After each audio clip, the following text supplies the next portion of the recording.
여러분들 안녕! 구하준입니다. 자, 여러분들 우리 일요일 컨설팅 시간이 저희 헤이준TV의 핵심 컨텐츠라고도 할 수 있는데요. 가장 진솔하고 가장 선비 같지만 가장 진중하고 정말로 진심을 나누는 그런 시간이죠. 자, 여러분들 오늘 컨설팅에도 여러가지 질문이 있는데 하나하나씩 우리 같이 질문하면서 우리 인생을 풀어나가 봅시다. 준비되셨죠?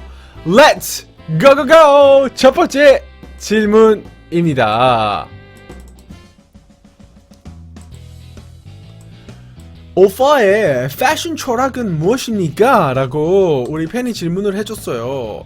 사실 여러분들 이 패션이라는 게 제가 이제 패션을 리드하는 사람으로서 사실 굉장히 고민을 많이 합니다.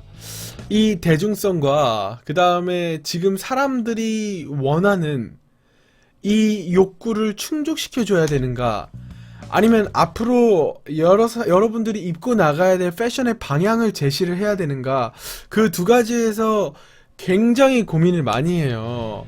가끔씩 여러분들이 이제 제 패션을 보고 패션 테러리스트다 뭐 이런 얘기를 좀 많이 하시는데, 사실은 패션 테러리스트가 아니라 여러분들이 이해를 못하는 거죠. 다시 얘기해서 한 5년 뒤, 10년 뒤에 분명히 이 룩이 분명히 뜰 텐데 여러분들은 아직 그 5년 뒤, 10년 뒤를 내다보지 못하고 있어요. 그래서 이제 제가 이제 패션 철학은 여러분들이 5년 뒤에 구하준이 생각날 수 있는 패션을 입는 게 이제 제가 가장 가지고 있는 첫 번째 철학이고요. 그리고 두 번째 철학은 comfortability. 굉장히 뭐라 그럴까, 편안함? 편안함? 내 몸에 착 감겨있는 듯한 그런 느낌? 그래서 안 꾸민 것 같은 느낌? 그래서 여러분들이 이게 제가 안 꾸민 것 같은 패션이 제 두 번째 철학인데요. 여러분들이 진짜로 제가 안 꾸민 줄 알고 저한테 오빠 오늘 정말로 안 꾸미고 나오셨네요, 이렇게 얘기를 할 때가 많아요. 사실은 다 설계라는 거. 여러분들은 안 꾸미는 거라고 생각했지만 사실은 설계라는 거. 여러분들이 그렇게 느꼈다면 제 패션은 성공한 겁니다. 그렇죠. 그래서 첫 번째 패션 철학은 여러분들이 5년 뒤, 10년 뒤에 나아가야 될 방향을 제시하는 트렌드 세터로 제가 그 마음가짐을 가지고 이제 패션을 제가 입고요. 두 번째 철학은 comfortability. 여러분들이 얼마나 편안하게 입을 수 있느냐. 정말로 오빠 정말로 옷에 신경을 안 쓰셨네요 라는 느낌을 받는 게 두 번째 철학입니다. 그리고 세 번째 철학은 뭘 입어도 된다라는 것을 여러분들한테 알려주기 위함이죠. 지금 한국이 가장 큰 문제는 뭐냐? 너무 남들이 어떻게 나를 보느냐에 굉장히 집중을 많이 합니다, 여러분들. 그래서 어떤 옷을 입어도 괜찮다. 옷이 중요한 것이 아니다. 여러분들 옷이 여러분들 밥 먹여주지 않는다. 약간 요런 것들을 조금 증명해낼 수 있는 약간 그런 패션들을 많이 선호합니다. 그래서 예를 들어서 우리 아버님이 버릴 것 같은 옷들 제가 주워서 입는 거예요. 또 우리 어머니가 너무 사이즈가 커서 못 입는 옷들 제가 입는 거예요. 제가 어렸을 때 아나바다 운동이라고, 잠시만 나이가 들통날 뻔했네요. 제가 어렸을 적의 시절에 선배들한테 들었던 얘기가 하나가 있어요. 그 선배들이 어렸을 적의 시절에 아나바다 운동이라는 게 있었대요. 나도 잘 모르는데 그냥 들은 얘기야. 아껴 쓰고 나눠 쓰고 바꿔 쓰고 다시 쓰는 그런 운동이거든요. 제가 그 아나바다 패션 철학을 유지하고 있습니다. 그래서 이제 돌려 입고 다시 쓰고 바꿔 쓰고 그 다음에 아껴 쓰는 약간 그런 패션 철학을 제가 유지를 하고 있어요. 나름의 패션 철학을 가지고 구하주는 옷을 입습니다. 여러분들 아시겠죠? 자, 더 이상 추가 질문 받지 않고 바로 다음 질문으로 넘어가도록 할게요. 기자회견이 아니니까. 자, 두 번째 질문입니다. 형, 저 이번 주 토요일 날요 캐나다 유학 가는데 조언 좀 해주세요 그랬는데, 조언은 뭐냐면요, 캐나다 유학이 이제 이번 주 토요일이라고 하면은 이제 일주일 남은 거잖아요. 네가 준비할 것은 없다, 요렇게 조언을 해주고 싶네요. 지금 준비해봤자 늦었다, 요런 얘기를 해주고 싶고요. 그 다음에 너무 늦게 준비를 시작했다. 일주일 남았는데 뭘 조언을 하고 조언을 받냐? 그냥 가서 겪어라. 요렇게 얘기를 좀 해주고 싶고요. 가서 뭘 해야 되는지 조언 좀 해주세요 그랬는데, 가서 겪어라가 제 조언입니다. 근데 이 가서 이제 겪을 건데, 많은 걸 겪을 건데, 거기서 중요한 게 있어요. 한국식 마인드는 버리고 가라. 요 얘기를 꼭 해주고 싶고요. 그 다음에 굉장히 뭐랄까, 있는 그대로를 받아들였으면 좋겠다. 요렇게 얘기를 좀 드리고 싶어요. 그래서 한국은 굉장히 겸손이 미덕이라고 하지만, 외국 같은 경우에는 조금 더 나대는 것도 필요하다. 그래서 내가 조금 잘할 수 있겠다 싶으면 정말 잘하는 것 같이 행동을 해라. 그리고 적극적으로 참여해라. 이렇게 얘기를 하고 싶네요. 저희 컨설팅 방송을 보면 이런 질문들이 굉장히 많이 나오는데, 요약을 하면 적극적으로 모든 것을 참여를 하고, 내가 영어를 잘 못해도 그거 신경 쓰는 사람 없으니 손 발짓을 다해서 사람들이랑 소통을 하려고 노력을 해라. 요렇게 얘기를 하고 싶네요. 그게 할 수 있는 거예요, 지금. 그렇기 때문에 너무 걱정하지 말고요. 우리 시골 남자가 저 고1인데 체격이 너무 작아서 좀 걱정이 됩니다 그랬는데, 괜찮아요. 저도 작았어요. 저도 유학 처음 갔을 때 키가 169에 몸무게가 85kg? 한 요렇게 됐었거든요. 근데 이제 1년 사이에 이제 키가 9cm가 크고 몸무게가 한 10cm, 아니 10kg가 줄었어요. 그래가지고 공항에 들어올 때는 179가 되고 몸무게가 한 74가 됐죠. 그런데 저는 키가 작았을 때 캐나다를 제패했습니다. 내가 중2였는데 169였다니까? 169면 작은 거지. 169면 작은 거지, 중2 때. 그리고 몸무게가 85면은 완전 개 돼지인데.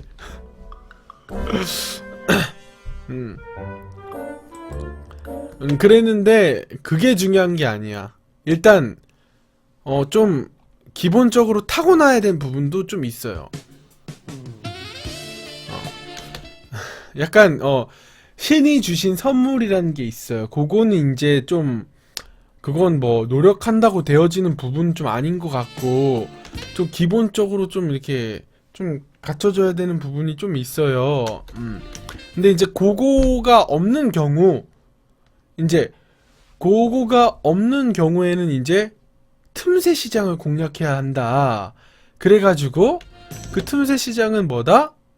적극적으로 내가 잘할 수 있는 거는 더 잘한다고 하고, 그 다음에 또 기회만 있으면 내가 하겠다고 손드는, 그래가지고 어떻게 해서든지 사람과 손발짓으로 소통을 하려고 하는 거, 그게 굉장히 중요하다고 얘기를 할 수 있겠어요. 네, 오빠 근데 그게 유학에서도 중요하냐 그랬는데, 유학에서 더 중요하겠죠? 왜냐면 유학은 한국과는 좀 많이 다르니까요. 왜냐면 기본적으로 경쟁 상대들이 쟁쟁하니까요. 자, 여러분들 이제 여기까지 제가 일단은 조언을 드릴 수가 있겠고요. 좀 더 자세히 질문을 해줬으면 좋겠는데, 지금 일단 제가 컨설팅을 해드릴 수 있는 부분은 딱 여기까지인 것 같아요.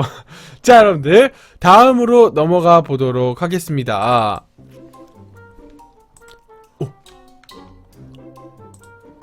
하주님, 내일 만약요 지구가 멸망한다면 오늘 하루 어떻게 보내실 건가요? 라고 그랬는데, 여러분들, 제가 여러분들한테 역질문을 좀 해볼게요. 제가 뭐 할 것 같습니까?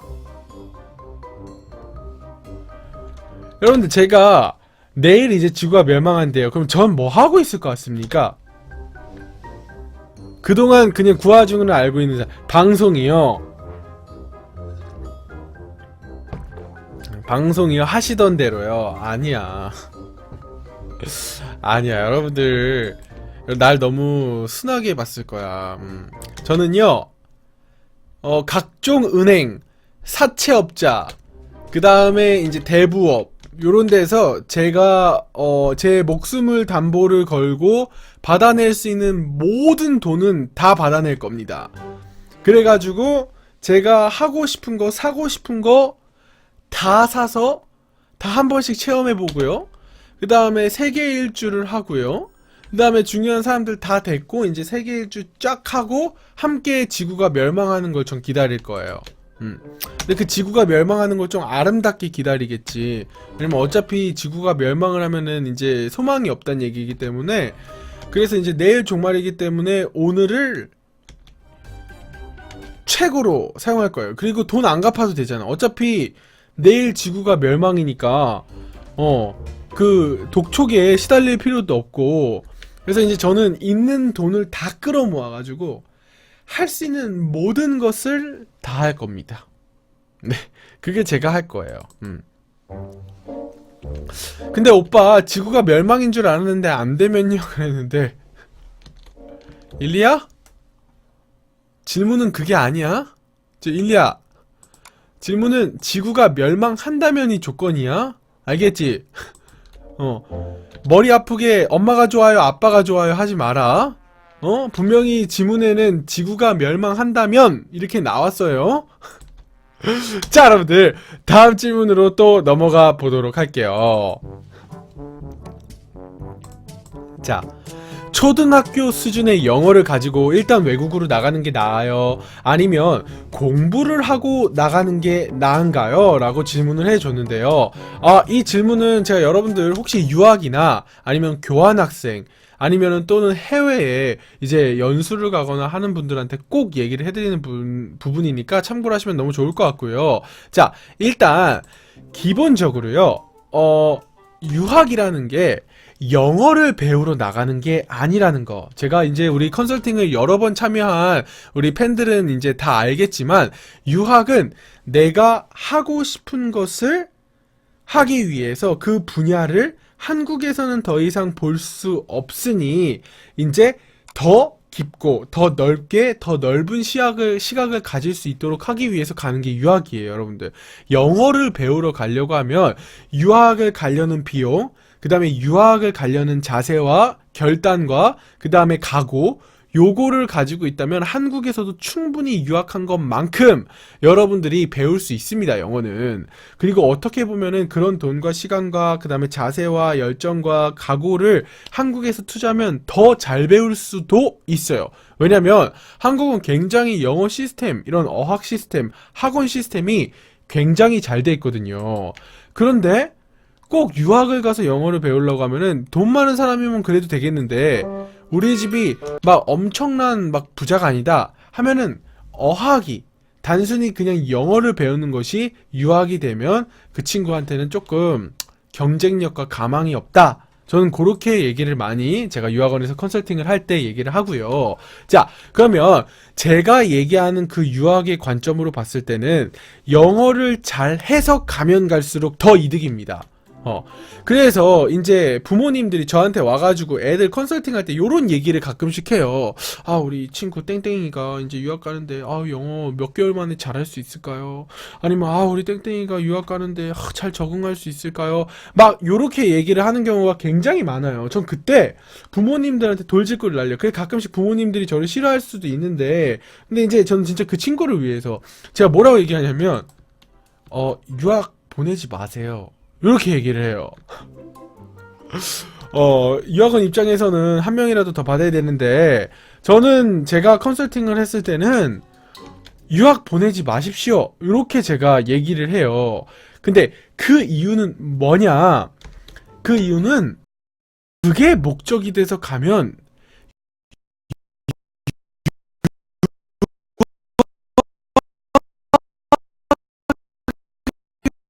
들이 정말로 준비를 잘 안 하는 게 뭔지 아세요? 영어 공부예요. 난 유학을 가면 영어 공부를 해야겠다라고 생각하는 친구들이 한 100이면 80, 75? 요 정도 됩니다. 근데 사실 그건 굉장히 틀린 생각이에요.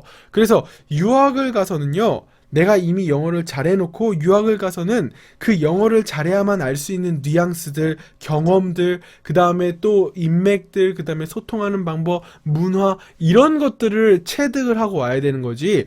언어를 체득하는데 시간을 다 허비하면 그만큼 아쉬운 게 없는 거예요. 그래서 초등학교 수준의 영어를 가지고 일단 외국으로 나가는 게 나가요? 그러는데 요것도 틀린 말이고, 공부를 하고 나가는 게 나가요? 이거가 당연한 거고요. 그 다음에 일단 외국으로 나간다는 거 말이 틀렸어요. 제가 이 유학의 관점으로 얘기를 한다면 일단 외국으로 나가는 거 일단 도피를 하겠다는 얘기야. 근데 일단 도피를 해서 나가면 그거는 유학이 아니에요. 일단 기본 첫 단추가 틀려버린 거라. 그래서 내가 왜 유학을 가야 될지에 대한 구체적인 세팅이 되어 있고, 그러면 그거를 하기 위해서 내가 한국에서 미리 준비해야 될 거를 스파르타식으로 집중해서 준비를 하고 난 후에 외국에를 나가야 된다는 거예요. 그렇게 나가면 훨씬 차원이 다른 경험들을 하고 돌아올 수가 있다. 제가 이렇게 얘기를 할 수가 있을 것 같아요. 그래서 여러분들이 좀 유학에 대한, 그 다음에 해외에 나가는 것에 대한 패러다임을 조금 바꿀 필요가 있다. 이렇게 여러분한테는 얘기를 드릴 수가 있겠네요. 아시겠죠? 자, 다음 질문으로 또 넘어가 보도록 하겠습니다.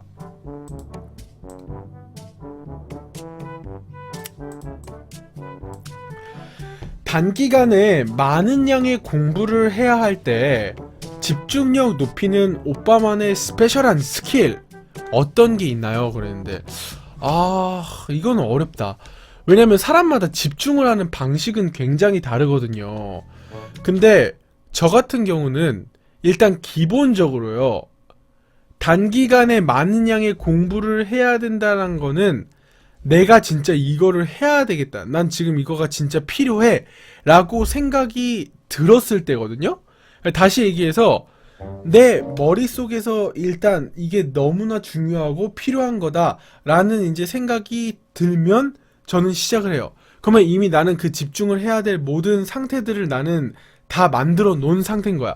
그래서 예를 들어서 제가 이 방송을 하기 전에 이 방송을 내가 해야 될까 말아야 될까, 내가 아프리카에서 과연 내가 이런 걸 할 수 있을까 되게 고민이 많았어요. 근데 그거를 해야 되겠다라는 결론이 나고 어떻게 해야 될지가 세팅이 되고 난 다음부터는 그냥 집중을 하는 거예요. 그게 어렵진 않았어. 근데 굳이 예를 들어서 지금 공부에 대한 집중력을 얘기를 하니까 그거에 대한 집중력에 대한 얘기를 하자면, 저는 집중력을 높이는 거는 목표를 세팅을 하는 게 저의 방법인데, 그 목표가 뭐냐? 저는 노는 게 제 목표였어요. 그래서 나는 분명히 이 시각에 이 친구들이랑 놀아야 돼. 그리고 난 이 파티를 가야 해. 근데 이 파티를 가려면 기본적으로 내가 해야 될 공부와 숙제가 있어요. 그러면 난 그거를 필사적으로 끝내는 단기 집중 능력이 굉장히 뛰어났던 것 같아요. 그래서 나는 철저하게 내가 공부를 하고, 그 다음에 내가 지금 하기 싫은 것들을 했을 때 분명한 보상을 저는 세팅을 해놔요. 예를 들어서 나는 이거를 한다. 그러면 나는 이 정도 했으니까 나는 요런 부분에 대해서 나는 보상을 분명히 받아낼 것이다 라는 약간 그런 보상을 세팅을 해놔요. 근데 대부분 사람들이 보상은 세팅을 안 해요. 아니면 보상만 원하고 공부는 안 해. 근데 저의 첫 번째 전제 조건이 있었어요. 그건 이제 제가 유학을 가서 이제 중2 때, 중3 때부터 제가 이제 대학교 때까지 올 A를 놓치지를 않았는데, 이제 우리 팬들은 이 얘기를 들었겠지만 제가 그 올 A를 놓치지 않았던 이유가 뭐냐면, 제가 그냥 우연히, 진짜 이 얘기는 다 할 수 없고, 제가 여러 가지 이제 유학에서 어려운 인종차별 그런 홈스테이를 만나가지고 엄청 힘들었어요. 그러니까 이제 최대한 학교에 남으려고 이제 공부를 이제 학교에서 다 끝내고 온 거야. 그래서 구하준 인생 평생에 처음으로 우연히 제가 올 A를 받은 거예요. 근데 우연히 올 A를 받았는데 주변의 대우가 달라지는 거야. 그리고 우리 중딩이 고딩이들이 저희들한테 와가지고 부모님이랑 소통이 안 돼요, 뭐가 안 돼요, 진짜 우리 부모님은 왜 이렇게 못 알아주는 거예요, 제 마음을, 막 이렇게 얘기를 해요. 근데 저는 그 친구들한테 얘기해요. 니들은 부모님이 원하는 거 한 번도 충족시켜준 적 없을걸? 이렇게 얘기를 해요. 무슨 얘기냐, 제가 처음으로 저희 부모님한테 전화가 왔는데, 하준아, 쉬엄쉬엄 공부해. 뭐라고? 쉬엄쉬엄 공부해라. 여러분들 그 얘기 여러분들 들어보셨습니까? 그게 얼마나 달콤한지 몰라요. 야, 그거는 진짜 나보러 싫어.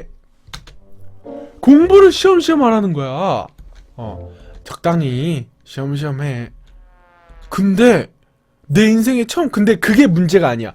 그 말로 끝난 게 아니야. 내가 이제 한국에 들어와가지고 이제 유학생이다 보니까 이제 선배들을 많이 만나다 보니까 이제 밤에 이제 많이 만나게 되는데, 이제 밤에 이제 놀고 들어온단 말이야. 근데 11시 12시인데도 부모님이 터치를 안 하는 거야. 왜? 부모님이 이제 기본적으로 얘가 지가 할 공부는 지가 알아서 해 라는 것들을 알기 시작한 거예요. 그러니까 머리가 조금만 있어도 이제 머리가 굴러가는 거지. 아, 내가 놀기 위해선 올 A를 받아야 되겠구나. 부모님의 간섭이 없이 내가 프리하게 자유영혼으로 놀 수 있는 방법은, 아, 내가 이 올 A를 받고 내가 할 일을 잘한다는 것을 계속해서 보여주기만 하면 되는구나 라는 거를 이제 처음으로 깨닫게 된 거예요. 그때부터 저는 올 A를 놓치지 않았어요. 왜? 그러다 보니까 제가 인생이 편한 거야. 내가 하고 싶은 거, 놀고 싶은 거, 그 다음에 또 갖고 싶은 거, 이런 것들이 내가 올 A를 안 받고 엄마한테 사줘, 아니면 나 놀고 싶다고 이렇게 했을 때도 못 받았던 것들을 원하지 않고 바라지도 않았는데 그냥 내가 할 일을 해놓으니까 따라오는 거야. 그 주변 애들도 얼마나 나를 완전 초특급 범생이로 아는 거예요. 내가 학교에서 얼마나 놀아 제꼈는데, 미국 같은 경우에는, 해외 같은 경우에는 학교 수업만 예습 복습 철저히 해도 충분히 올해를 받을 수가 있거든요. 고등학교 때까지는. 그래가지고 얘네들이 맨날 내가 학교에서 맨날 놀고 다니는 애인데, 얘가 전교 1등을 한번 딱 하니까 막 아시아에서 온 천재래. 근데 쟤는 놀기를 너무 잘해. 근데 그게 또 얼마나 달콤하던지, 얘네가 나를 막 동양에서 온 신으로 생각하는 거야. 쟤는 동양에서 온 신이야. 쟤는 놀기도 잘 놀고. 근데 그 엄청난 스파트라이트가 얼마나 좋던지. 근데 우리 끼룩이가 오빠는 천재인가 봐요 라고 얘기했는데, no. 여러분들, 한국에서 고등학교까지 전교 과정을 밟은 친구들이면은, 그리고 한국에서 한 B 이상 받는 친구들이면 미국 가서 다 신이 될 수 있습니다. 미국 가서 다 신이 될 수 있어요. 고등학교 때까지는요, 정말로 나는 그 중학교 2학년 때까지 배워놨던 수학으로 고등학교 때까지 우려먹었어. 그 정도로 여러분들은 엄청나게 똑똑한 사람이에요. 그래서 여러분들이 외국에 가면은 얘네들 특히 수학할 때, 쟤 계산기 안 써. 아니, 미국 애들은 거짓말 안 치고 10 더하기 10을 계산기를 쓴다니까요? 거짓말 같지? 아니에요. 그리고 10 더하기 10 정도는 조금 계산기 안 쓰고도 할 수 있는 애들이 있어. 근데 예를 들어 10 더하기 10 더하기 11이 나왔어. 그러면 이제 3번을 더해야 되잖아요. 그때부터는 무조건 계산기야. 여러분들 그렇다니까요. 그런데 거기서 내가 10 더하기 10 더하기 11을 딱 했는데, 야, 그 31이잖아. 애들 헐, 너 그걸 어떻게 머리로. 진짜라니까. 여러분들 제가 오버하는 것 같죠? 진짜입니다. 그런데 제가 이제 유학에서 깨달았던 게 있어요. 아, 내가 해야 되는 것들을 누가 시키지 않아도 해내는 능력을 갖추면, 그럼 그때부터는 나의 클래스가 올라가는구나를 굉장히 제가 발견을 하게 됩니다. 그래서 이 단기간에 많은 양의 공부를 해야 될 때 집중력을 높이는 방법은, 내가 정말로 가슴이 뛸 만한 보상을 분명하게 세팅을 해놓는 게 전 중요하다는 생각이 들어요. 그래서 굉장히 보상을 아주 자세하고 세밀하고 디테일하게 적어놔야 되는 거죠. 나는 그게 내 집중력을 끌어올리는 방법이에요. 그리고 저는 공부할 때 50분 공부하면 10분은 무조건 쉽니다. 그리고 잔의 운해를 저는 번갈아 가면서 쓰려고 굉장히 많이 노력해요. 예를 들어서 여러 가지 공부를 해야 되는데 내가 언어 쪽 공부를 했다. 그러면 나는 수학 쪽 공부를 그 다음에 하고, 수학 쪽 공부를 했다. 그러면 약간 역사나 아니면 음악 요쪽을 공부를 해요. 그리고 저는 이렇게 음악 피아노 하고, 그 다음에 뭐 합기도 하고, 그 다음에 스포츠 하고, 이런 식으로 우리 한국 친구들이 가장 불쌍한 건 뭐냐면 공부밖에 못해요. 그 공부도 잘하면 좋겠는데 잘하는 애들은 극소수야. 대부분 친구들은 자기와 맞지 않는 그 프로그램 안에 막 떠밀려가지고 어쩔 수 없이 하는 친구들이 대부분이란 말이에요. 근데 그 자기가 좋아하는 것들을 이렇게 번갈아 가면서 할 수 있는 그런 능력이 조금 우리 대한민국 청년 친구들한테 좀 필요하지 않을까, 그런 생각이 좀 들고요. 그래서 어쨌든 간에 단기간에 집중력을 높이는 방법은, 첫 번째는 보상을 철저하게 계획하라는 거고, 두 번째는 잔해와 운해, 그 다음에 이렇게 다른 분야의 영역들을 뭐 쉴 때라든지 어쨌든 번갈아 가면서 교차해서 분명하게 쉬는 시간을 필요로 한다. 그런 것들을 얘기를 해주고 싶네요. 그래서 그 보상에는 약간 이런 것도 있지. 우리 로즈가 뭐 열심히 집중한답시고 이제 헤이준 컴퍼니 생방송 잘 안 들어오잖아요. 뭐 오늘 내가 80점 이상 맞으면 오빠한테 별풍을 얼마나 쏘겠다. 그리고 또 100점을 맞으면 오빠한테 별풍선을 얼마나 쏘겠다. 약간 요런 것들을 구체적으로 계획을 해놓으면 집중력이 빡빡 올라가지 않을까, 그런 생각을 좀 해봅니다. 자, 여러분들 다음 질문으로 넘어가 보도록 할게요. 자, 하주님, 남자 사람과 썸을 타려면 어떻게 하면 되나요? 그랬는데 예뻐져.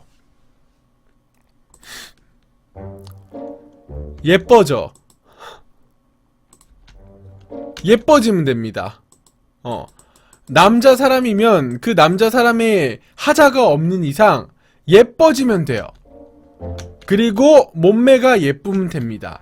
그러면 일단 썸은 탈 수가 있어요. 썸은 탈 수가 있어요. 자, 그런데 기본적인 썸 타는 거는, 남자들은 시각적 동물이기 때문에 시각이 발달된 남자들에게 어필을 할 수 있으면 썸은 탈 수가 있다. 자, 근데 그렇게 썸을 걸어놓고 이제 작업을 하는 거는 내가 뭘 가지고 있느냐가 너무 중요한 거예요.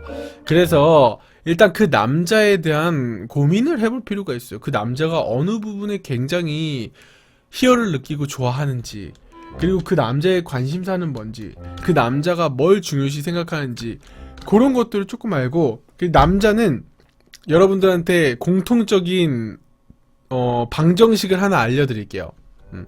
남자는 자기 어깨를 펴주고 자기를 인정해주는 여자를 굉장히 매력적으로 느낍니다. 근데 한국 사람 여자들의 특징이 조금, 그게 외국 여자들보다는 조금 약해. 맨날 받기만을 원하는 부분이 좀 많고, 여자니까 이래, 여자니까 요래, 요런 것들이 꽤 많아요. 그런데 남자가 먼저 고백해야 되고, 남자가 먼저 뭐 해야 되고, 남자가 먼저 리드해야 되고, 근데 남자들 역시도 그거에 대해서 굉장히 스트레스를 많이 받아요.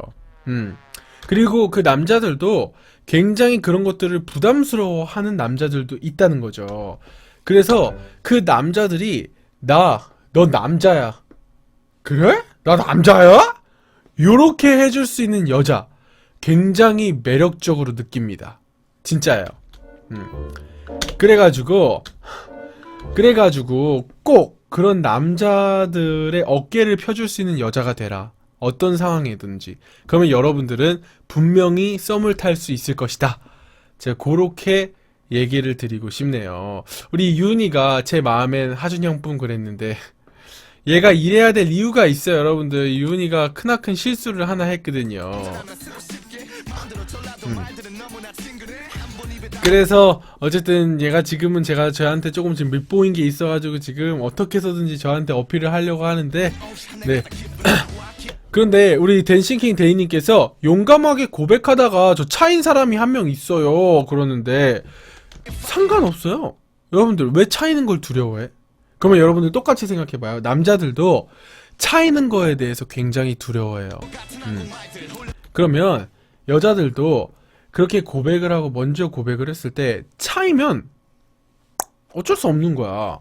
근데 고백을 했는데 개이득이 되는 경우가 있다는 거죠. 그럼 그 개이득 확률을 노려야 되는 거지. 내가 계속 기다리고만 있으면 아무것도 안 돼요. 그리고 가끔씩은 남자가 지금 어떤 생각을 가지고 있는지 모르겠어. 그러면 여자가 먼저 들이대 보는 것도 나쁘지 않아요. 고민하다가 고백하고 제가 차였습니다 그랬는데 꼭 고백을 안 했었더라도 이어지진 않았을 거예요. 그 남자랑은. 그게 내가 얘기하고 싶은 진실이야. 여러분들이 내가 먼저 고백해서 차였나? 라고 생각할 수 있지만 사실은 고백을 해서 차인 게 아니라 그 남자가 그냥 마음에 안 들었던 거예요. 그러니까 고백한 거에 대해서 후회할 필요가 없다라는 거야. 그 남자한테 고백 안 하고 고백을 해주기만을 기다려도 그 남자는 고백을 안 했을 확률이 커요. 아시겠죠? 그러니까 그 남자는 내 남자가 아니었던 거야. 대신에 내 남자의 경우에 내가 그런 진정성 있는 모습을 보여주고 조금 더 여자지만 적극적인 모습을 보여준다면 개이득할 수 있다라는 거죠. 그래서 썸을 타는 방법은 남자의 자존심을 세워줄 수 있는 여자가 되라. 그게 제가 얘기를 해주고 싶었던 썸 타는 방법입니다.